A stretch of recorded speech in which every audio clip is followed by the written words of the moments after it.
Okay, so I'm in the shop here. I got an L3 bad lower unit. You can see the oil leaking through here, so I'm gonna pull this off. Basically it stopped running, very hard to start, blah blah blah. I did a compression test. I actually hooked the starter back up, did a compression test. Previous mechanics said the whole thing needed to be rebuilt.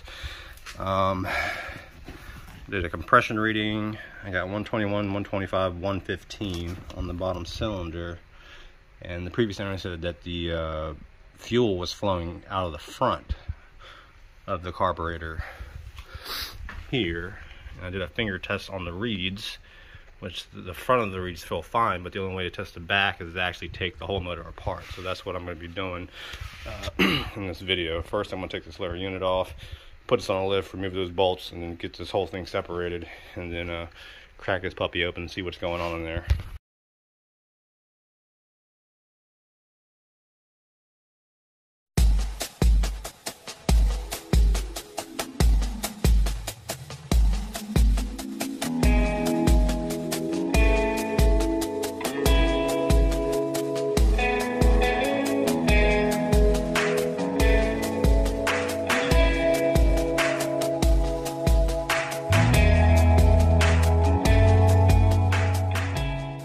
Okay, so I got it on the mount here. Got the lower unit off, which I stashed over here, and this gasket was inside there. So yeah, mystery there. All right, so now we're gonna take off the power head, which 1, 2, 3, 4, 5, 6, 7, and that bolt's already removed. All right, so that's less work. All right, so let's go ahead and get this power head off here. Size 11 metric.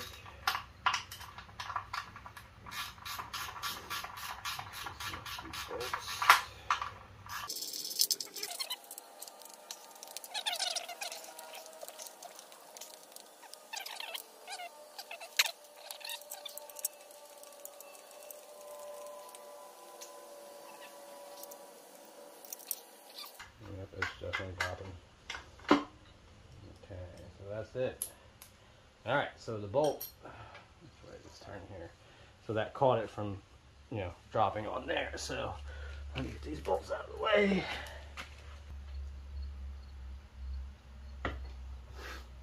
Okay. Now we're gonna do the last bolt that we had securing everything, so it wouldn't just fall on it.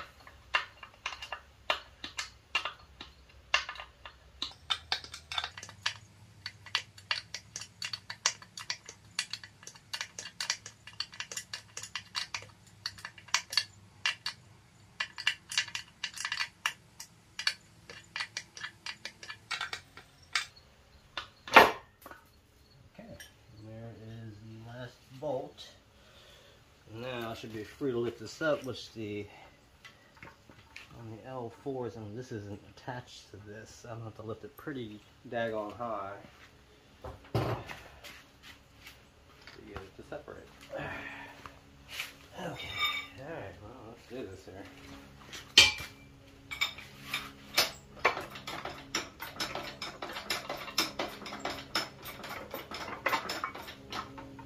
What the heck? What is it catching?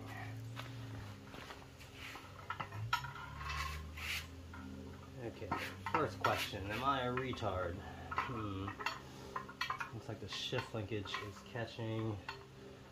This is just floating around.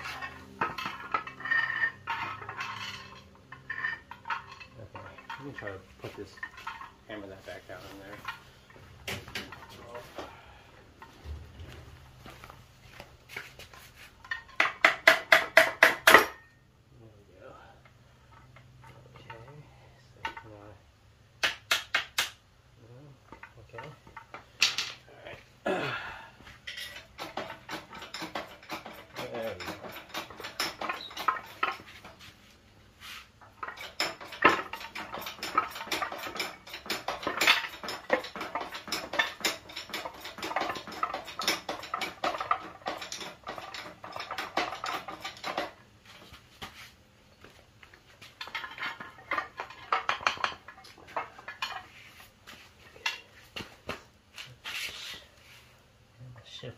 inside, so I can't even manipulate it.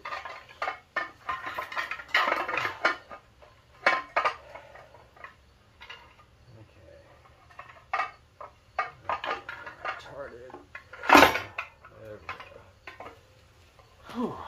Okay.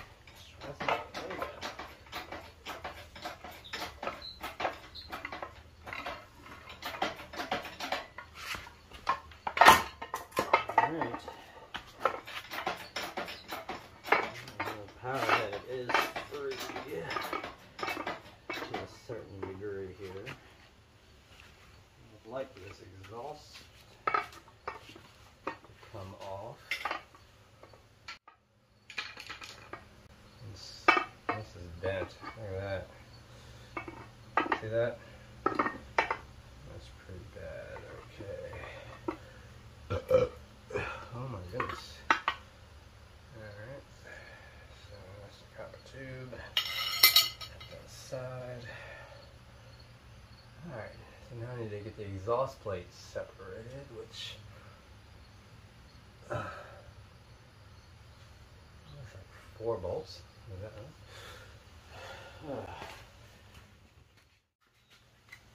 Now that's too big. 13 maybe. Okay, my first guess was right. Okay. That's smaller. Gee, okay, size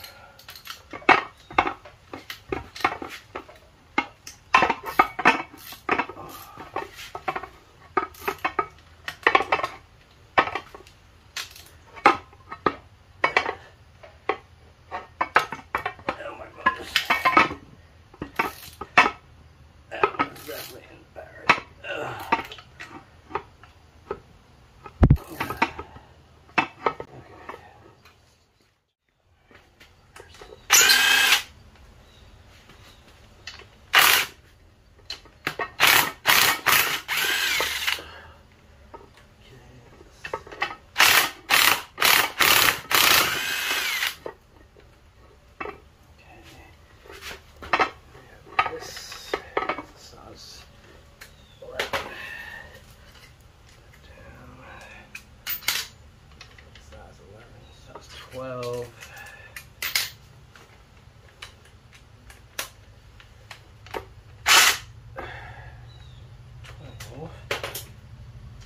What's going on here?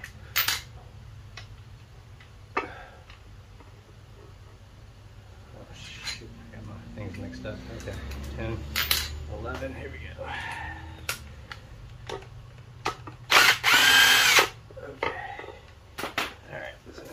Those ones out.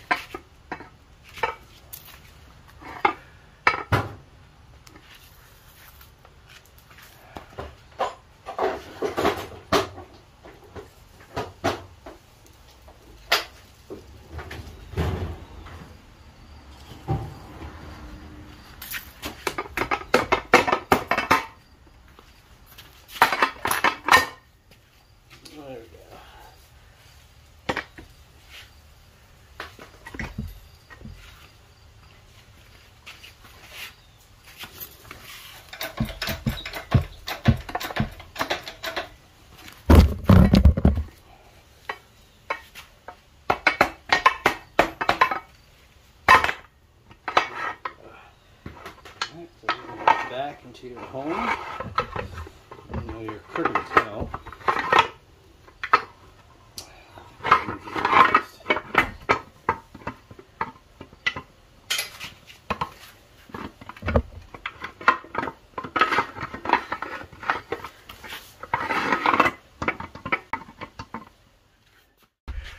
Alright, so the power head is free of the lower unit and the exhaust plate.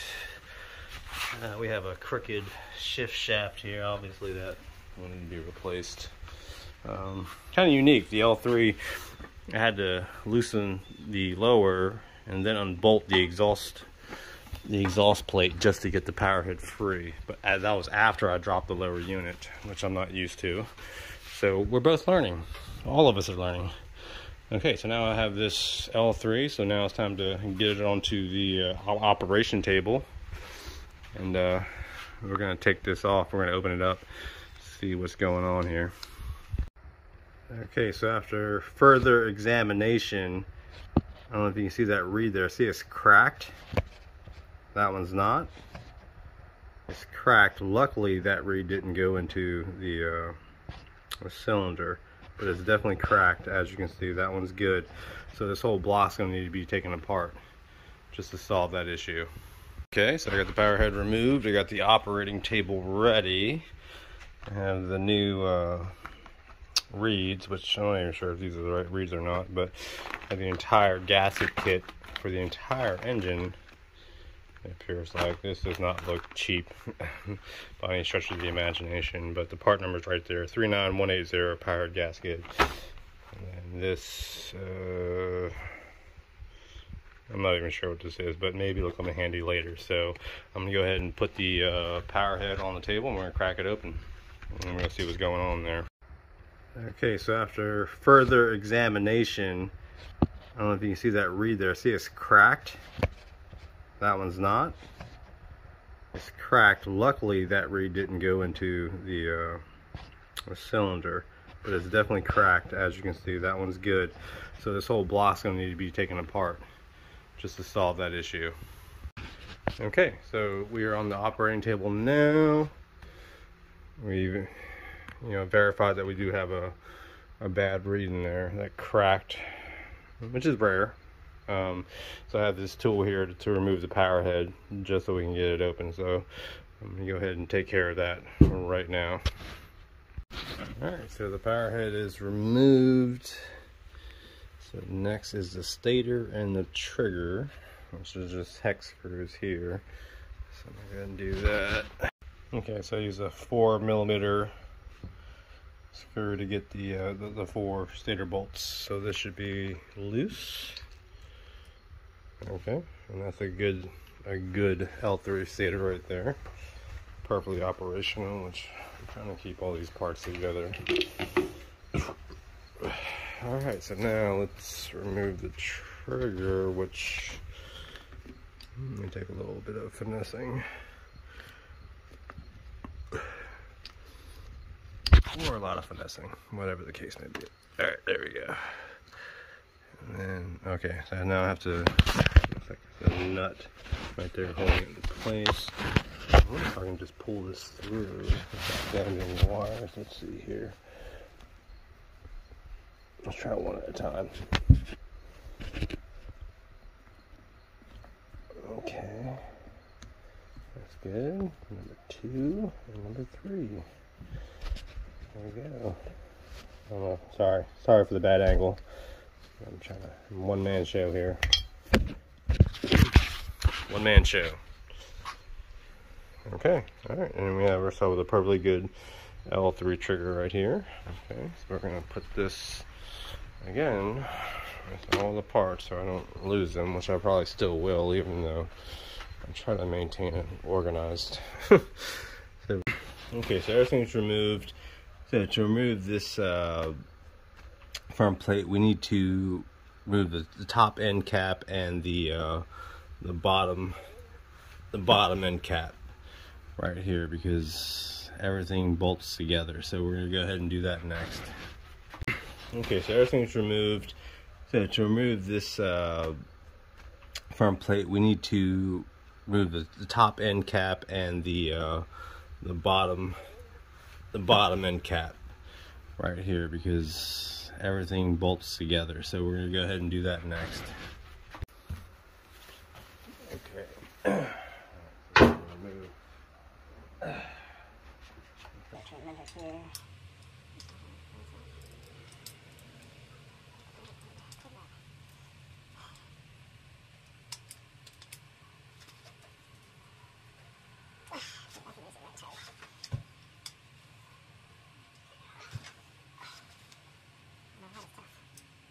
the other one.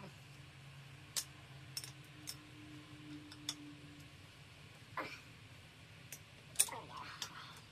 A little bit of cooperation going on here.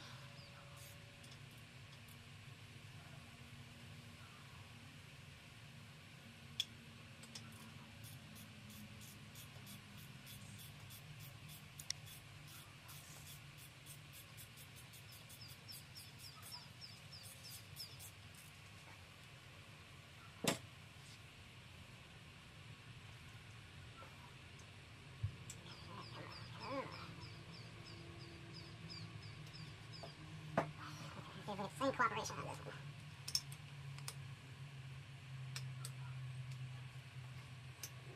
Okay, there we go.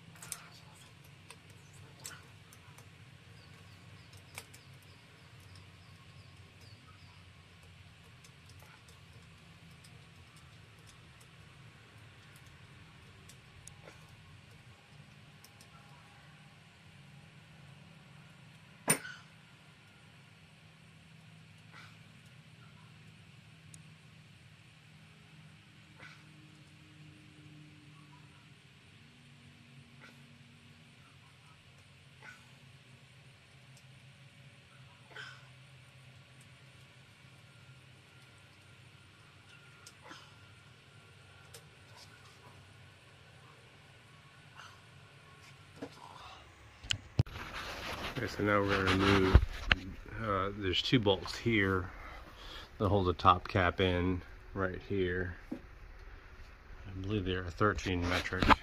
Let's see if I'm right. Yep. Okay, so we're going to remove those bolts, which I can't do with one hand.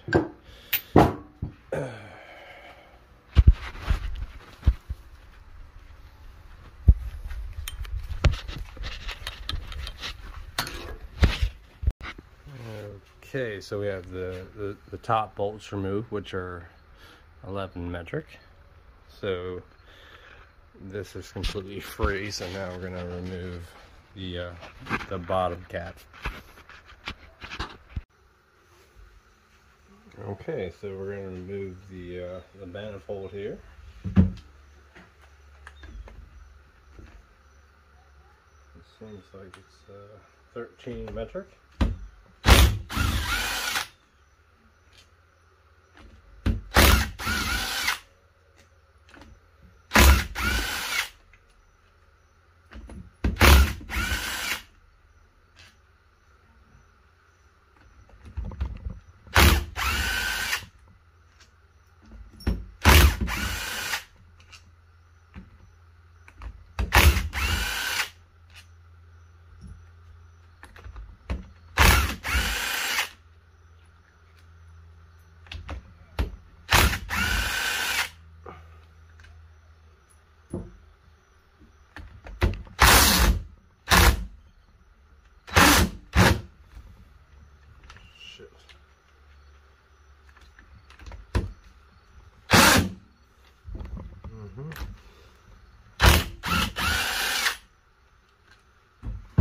Okay, we have one screw left.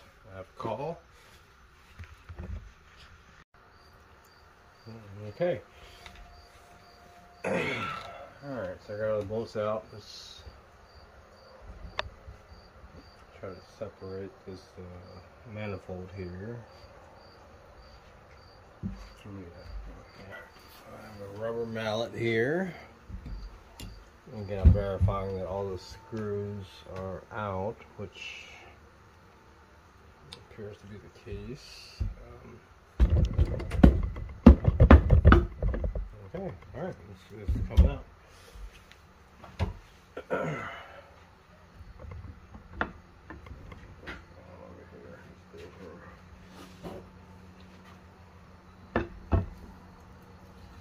Oh, it's the gasket.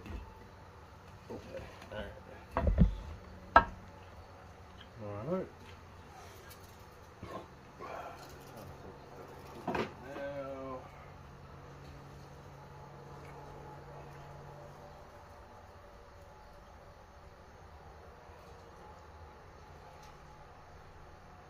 Okay. End cap.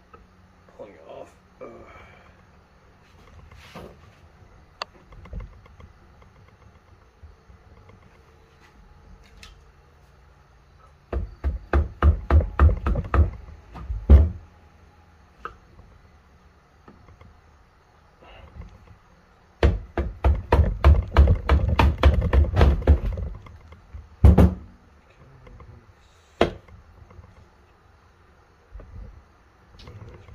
There.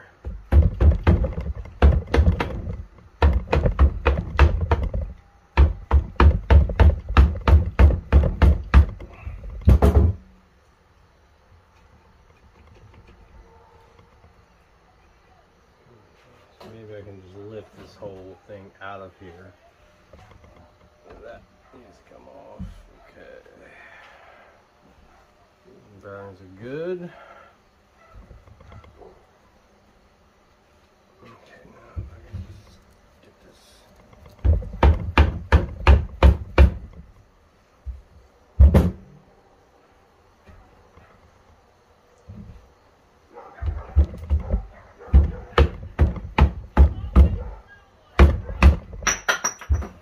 Oh, hopefully that didn't break. Bearings are good.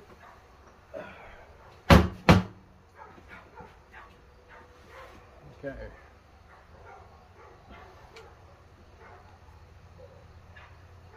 Okay, so I have all these bolts, screws, nuts everywhere.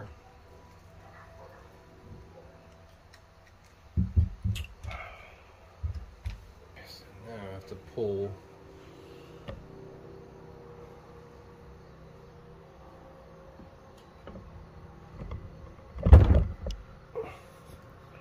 this crankcase out. Okay, so I'm going to get the hydraulic lift. Okay, so now we're going to lift the crank and the piston out of that.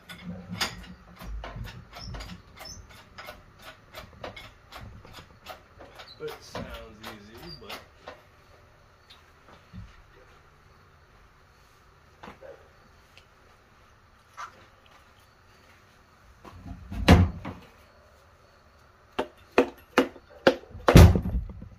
okay, and that's it.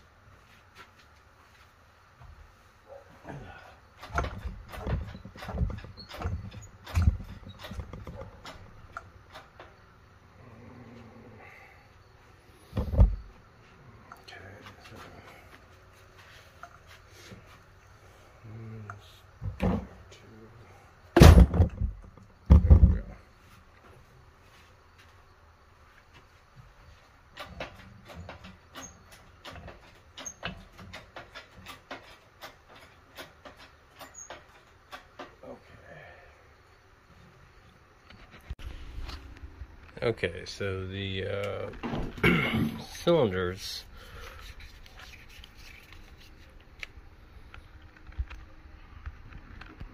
this looks good. There's no scoring or anything like that. But then when you get to the reeds, let's see if I can get a better angle on that. Yeah.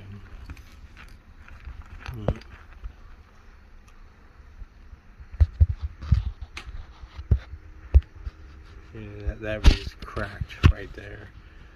I have to replace that reed to get it to function properly. Alright, so to replace the reed valve, you have to disconnect the whole section here, which is the Phillips screwdriver, which is locked into there. So I'm going to go ahead and do that next. Okay, so there's a crack in this reed valve, and then you go over to here. It's completely broken, so I have to replace the reed valve. Yep, look at that, bad.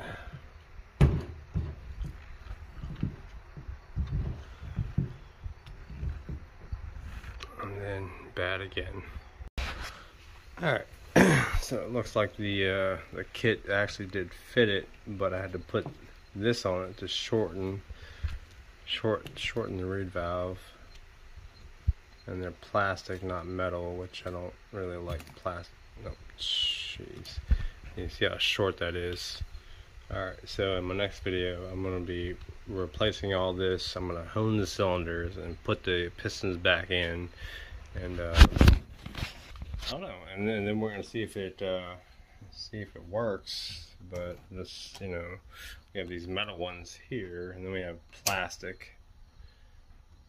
I don't really know what this is. Maybe it's like a composite, and then you have plastic reeds here, which are not built to last. So, but that's in my next video. So yeah, I'm gonna hone these out. I'm gonna put them back in the cylinder, and I'm not gonna use the actual. I actually have the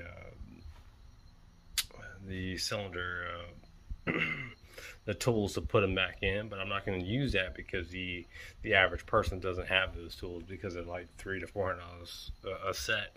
So what I'm going to use is screwdrivers, and hopefully it's helps someone out. So happy boating, and next video, here we go.